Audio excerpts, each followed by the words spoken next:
पिंजर येथील सेंट्रल बँकेचा अफलातून कारभार। 20 दिवसांपासून बँकेला मॅनेजरच नाही, लिंक नाही म्हणून ग्राहकांना पाठविले जाते परत।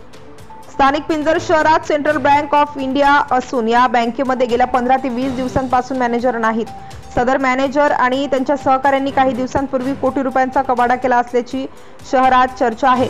ही बँक विश्वासू असल्याने शेतकऱ्यांनी आणि मोठ्या व्यापाऱ्यांनी या बँकेमध्ये कोट्यवधी रुपयांच्या आपल्या ठेवी ठेवल्या आहेत। सर्वसामान्य लोकांचा सुद्धा लाखो रुपये त्या बँकेत जमा आहेत, परंतु दररोज 24 तास लिंक नसल्याचे कारण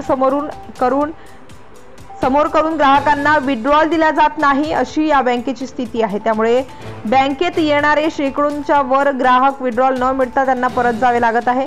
सर्वात महत्त्वाची बाब अशी की या ठिकाणी ग्राहकांना जाब विचारण्यासाठी मॅनेजरच नसल्यामुळे मोठा मनस्ताप होत आहे। पिंजर येथे मॅनेजर मिळावा म्हणून बँकेचे वरिष्ठ अधिकारी सुद्धा प्रयत्न करीत असल्याचे दिसत आहे। पिंजर हे गाव मोठे आहे। या गावात केंद्र शासनाची सेंट्रल बँक एका भाडोत्री इमारतीमध्ये आहे। या बँकेकडे वरिष्ठ अधिकाऱ्यांचे लक्ष नसल्यामुळे या ठिकाणी ग्राहकांच्या दररोज तक्रारी असतात। गेल्या 15 ते 20 दिवसांपूर्वी येथील मॅनेजर व त्यांच्या काही सहकाऱ्यांनी कुठल्यातरी बँकेत कोट्यवधी रुपयांचा कबाडा केल्याची पिंजर गावात चर्चा आहे। त्यामुळे कार्यरत मॅनेजर हे गेल्या अनेक दिवसांपासून खुर्ची सोडून गायब झाले आहेत। त्यामुळे हजारो ग्राहकांना बँकेच्या कामाबाबत अडचणी येत आहेत। त्या अडचणी सोडविण्यासाठी बँकेमध्ये जबाबदार अधिकारी कोणीही नाही। या बँकेमध्ये किंवा बँकेबाहेर दररोज ग्राहकांचे भांडणे होतात। अधिकारी नसल्यामुळे ग्राहकांना कोणीही योग्य मार्गदर्शन करीत नाही। या बँकेत सध्या परिस्थितीमध्ये सर्व दलालांची भरती झाल्याचे चित्र आहे। काही बीसी पॉइंटचे मालक बँकेचे ठिय्या मांडून बसतात आणि बँकेतील कामे करताना दिसतात। ग्राहकांनी काही विचारलं तर बँकेतील अधिकृत कर्मचारी कोणीही बोलत नाही। सर्वात आधी दलाल मंडळीच ही लुडबुड करताना दिसतात। त्यामुळे त्या बँकेचा कारभार भंगार झाला आहे।